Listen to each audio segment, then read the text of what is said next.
면접 스터디 방식에 대해서 간략하게 말씀드릴 수 있도록 하겠습니다. 1번, 2번, 3번 형태에 대해서 여러분들이 에, 표로 보이고 있는데요. 일단 기본은 6인을 기준으로 제가 작성을 해왔습니다. 왜냐하면 면접에서 가장 경험적으로 효과가 있었다고 생각하는 게 6인이 한 그룹, 스터디 그룹이라고 했었을 때 가장 효과가 있었다. 그런 것이 경험적으로 나타난 바이기 때문에 그래서 6인을 기준으로 해서 이렇게 작성을 해봤습니다. 자, 면접 스터디 하는 방식에 대해서 연습하는 것이죠. 바로 어떤 식으로 연습을 해나갈 것이냐 하는 겁니다. 그랬었을 때 1대1, 1번 형태 같은 경우는 맨투맨입니다. 제일 많이 사용하고 있는 방식이죠. 그래서 서로가 서로를 질문을 하고 그리고 서로가 서로를 답변하는 과정을 무한 반복하는 것입니다. 그러다 보면 서로가 서로의 질문에 대해서 그리고 질문에 대해서 질문하고 답변하는 거를 계속 하다 보면 지루해지죠.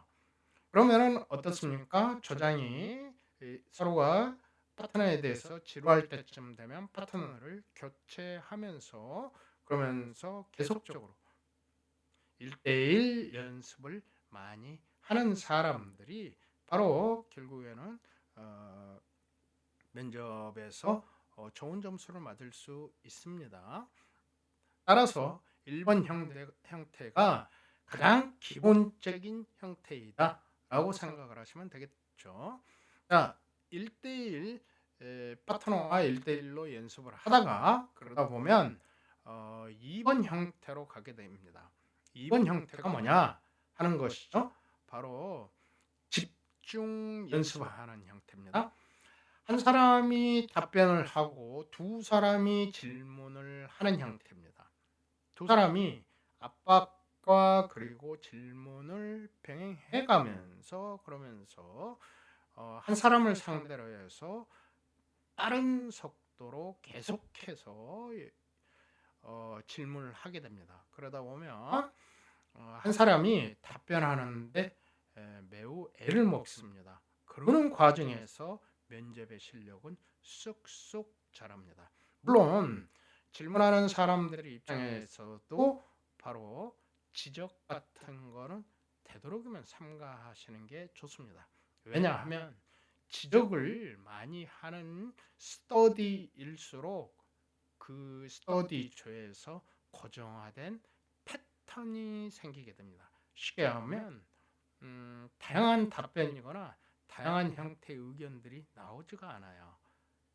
지적이 많은 데선 생각은 자유롭게 하고 그리고 답변에 있어서 면접관이 생각할 수 있는 그 어, 방향에 맞춰서 답변의 형태를 조절해 나가는 게 여러분들이 연습하는 데 굉장히 도움이 되는 건데 그런데 지적을 하다 보면 그렇다 보면 위축되게 되고 그리고 위축되게 되면 자신의 답변을 제대로 답변하지 못하게 됩니다.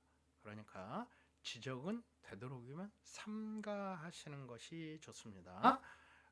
다만 여러분들이 2주 지나고 3주 지나서 서로 친해지고 그리고 어느 정도 수준이 올랐다, 면접의 수준이 올랐다라고 평가를 하게 된다면 그때는 지적을 하셔도 됩니다. 왜냐하면 그때는 서로가 서로를 이해할 수 있는 그런 상태가 되기 때문에 그렇죠. 그 이전에 첫 주 첫날 첫 스터디 할 때부터 자기는 최불했다는 이유로 상대방에 대해서 무차별 공격하는 형태에 대해서는 상대방을 의기소침하게 만들고 그리고 오히려 역효과를 발생할 수 있기 때문에 지적을 해서는 안 됩니다. 그래서 2번 형태에 대해서 굉장히 중요한 것은 2번 형태를 많이 하는 것이 실력 향상에는 분명히 도움이 되는 방식입니다. 이거를 조금 확대하게 된다면 배틀이라는 것이 나오게 되는데요. 배틀을 하게 되면 뭐냐, 뭐가 나쁘냐? 어, 서로 간에 상처를 많이 입습니다. 그리고 너무 지역적으로 흐르게 되고요. 그리고 또 수준이 이렇게 각기 같은 조에 있는 6명이라 하더라도 수준의 편차는 분명히 존재하는데, 그런데 수준이 못 미치는 생초보라고 하는 그러한 이제 막 필기시험 처음 합격했습니다 하는 친구들이라고 한다면 굉장히 당황스럽습니다. 배틀을 하는 것이 물론 어느 정도 레벨의 수준에 올라가 있는 사람들끼리 서로 간에 배틀을 하는 것은 그것은 도움이 될 수 있어요. 하지만 여러분들이 그 정도 레벨 수준까지 올라가는 게 배틀을 하더라도 서로 간에 도움을 주고받고 할 수 있을 정도 수준에 오르기까지가 너무 힘듭니다. 그 수준에 오르기 전까지 배틀을 하는 것은 굉장히 위험합니다. 서로 간에 상처가 되고 오히려 면접에 대한 트라우마만 증가시킵니다. 결국에 면접에 대한 두려움이 자꾸 들게 되면 그러면 어떠한 현상이 발생되냐? 실제 면접에서 자기가 의도하지 않았던 행동이거나 언어 습관이 나오게 됩니다. 그래서 떨어지게 되죠. 결국에는 말을 못한다는 거죠. 한마디의 말을도 못하고 그리고 면접을 종료할 수도 있습니다. 이런 친구들 같은 경우는 바로 면접 준비가 부실했거나 아니면 지나치게 빡센 이런 배틀 형태의 연습을 자주 그러다 보면 이런 현상이 나타날 수가 있습니다. 배틀을 그래서 저는 꼭 추천하지 않습니다. 제가 여러분들 수험생들을 지도했었을 때는 배틀을 그렇게 많이 하지 않습니다. 효과보다도 역효과가 더 크기 때문에 그렇습니다. 3번 형태를 보시죠. 3번 형태를 보게 되면 네 사람이 두 사람을 상대로 해서 그래서 집중 질문하고 답변을 이끌어내는 방식입니다. 이거는 면접 거의 공고 나서 그리고 나서 거의 마지막 즈음쯤에 하는 형태인데요. 물론 저의 수준에 따라서 채불자들이 많은 저 같은 경우로 한다면 조금 더 일찍 이렇게 할 수도 있습니다. 채불자가 뭐냐고요? 최종 불합격자의 준말입니다. 채불자들이 많은 친구들이라고 한다면 바로 이렇게 하게 됩니다.